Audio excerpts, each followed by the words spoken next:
But also, if you're just copying what the next man does again and again, like you're just a follower, you can never be a leader. You can't. How can you lead if you keep? How can you lead if you're chasing trends? How can you lead if you're copying what the next man does? That's why me, like, I try as much as possible not to worry about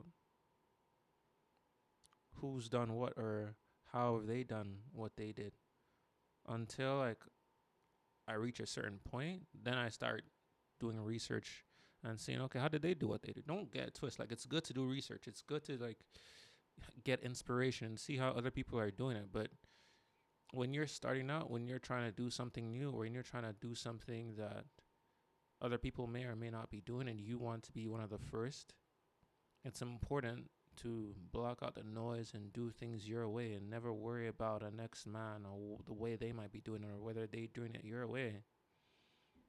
And I struggle with this a lot. I struggle with it because when I see myself sometimes doing things that other people are not doing, I want that adulation. I want that adoration of like, oh, hey, he's doing it.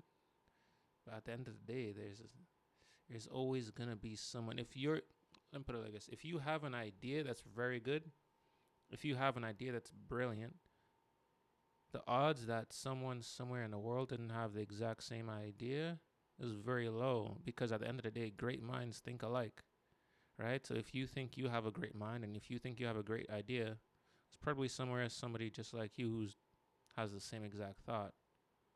Um, so be you as much as you can in whatever you try to do, and understand that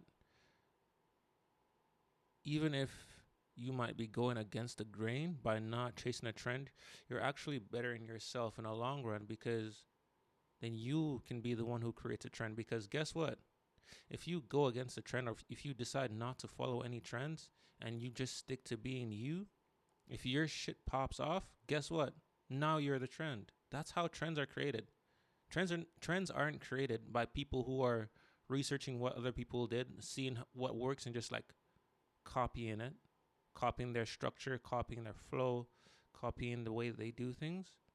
Trends are created by the people who said, to hell with what works, to hell with the structure that works perfectly. I'm going to do things my way.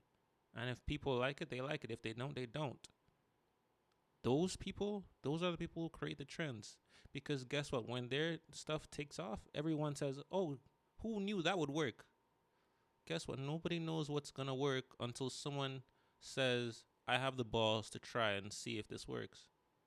Most people don't have the balls to try and see if this works. They'll wait for someone to do something that works, and then they'll steal an idea and go trying to make some money off of it.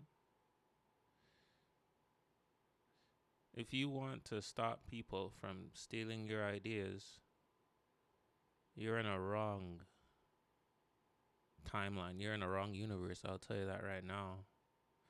It's a dog eat dog world out there, and nobody cares about your feelings about your ideas. Nobody cares about your feelings about what's precious to you. You got to show up and keep showing up and hope that at the end of the day, eventually people find you and like you for what you do and who you are and how you do things. And the best way to stop people from copying you is to keep evolving, is to keep growing, is to keep bettering yourself and not worrying about what the next person is doing. After that, the only other thing you can do, and I've said this before and I'll say it again, if you truly want to be unique, if you truly want to do something that no one else is doing, you have to create your own rooms. You have to create arenas of your own making that no one else has entered or will enter. And that requires a lot of risk, you know? Because it's very easy to see, oh, there's an arena over there where a lot of people are doing the same thing. There's an arena of fashion. There's an arena of makeup. There's arena of lifestyle and vacation. There's arena of marketing. There's an arena of filmmaking. There's arena of photography. So let me go in those arenas, see what those people are doing there, and just go with the flow.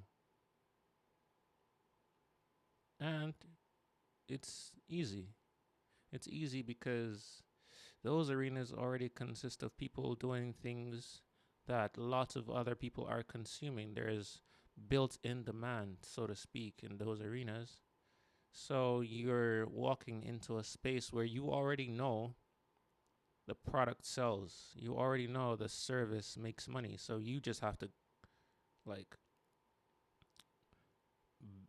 build off of what people have built before you, and you already know if you create a good enough product or service or whatever it is, there is the existing demand for it. But it can be scary to create your own arena because you're essentially building a space where you don't know whether or not there's an existing demand. You don't. And that's scary because what if you do everything right? You build the arena perfectly, but nobody comes. No one enters. No one buys. No money is made. How do you find the discipline and the motivation to keep carrying on? How? You gotta find some sort of internal motivating factor, some sort of internal driver, something within. Look within. That's why, I always say it's the best the best type of motivation is internal motivation. You have to do things for your own pleasure. You have to if there's a new skill you're trying to learn, if there's a promotion you're trying to get, if there's a job opportunity you want, but it looks like hell. It looks like hell because you could, you know, do all this work, all this effort and receive no external validation. Well, that would be crushing if you rely on external validation. But if you truly do things for your own pleasure, whether or not people enter your arena, you will still be confident. Whether or not there is money to be made, you will still do the things you're doing.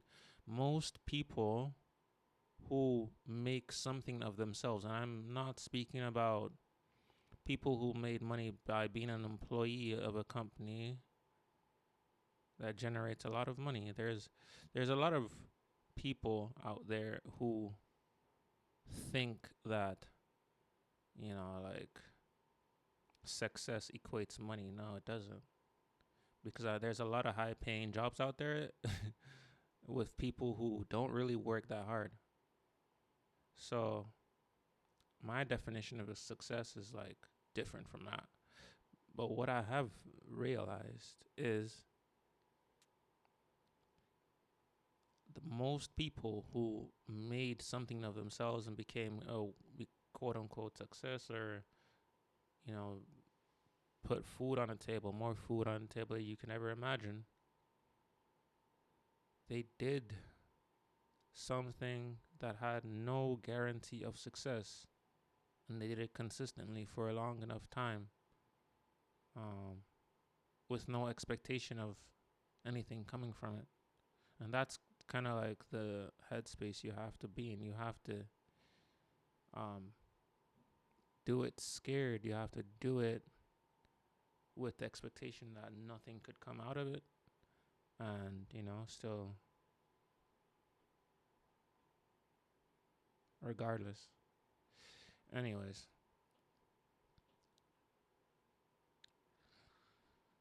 fuck.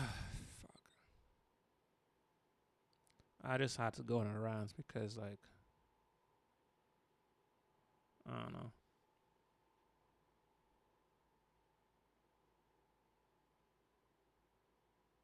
Sometimes you just have to realize, like, in life, you can only be, you can only be a leader. You can only be a trendsetter if you choose the path and the road less taken.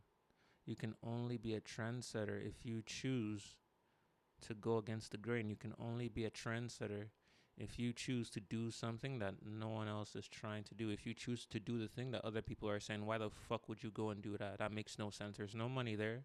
There's nobody doing this. There's no demand for it. There's no audience for this. Why are you doing that? You can only be a trendsetter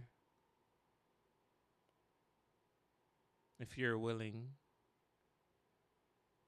to do what no one is willing to do.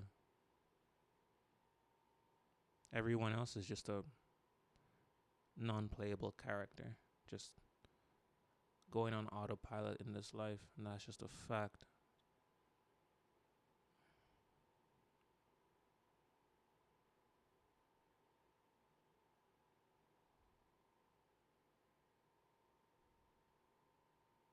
All right, man, I'm gonna get me some water and get back to this gaming shit. But if I win the next two games, we go out to Div 4. So let's do this.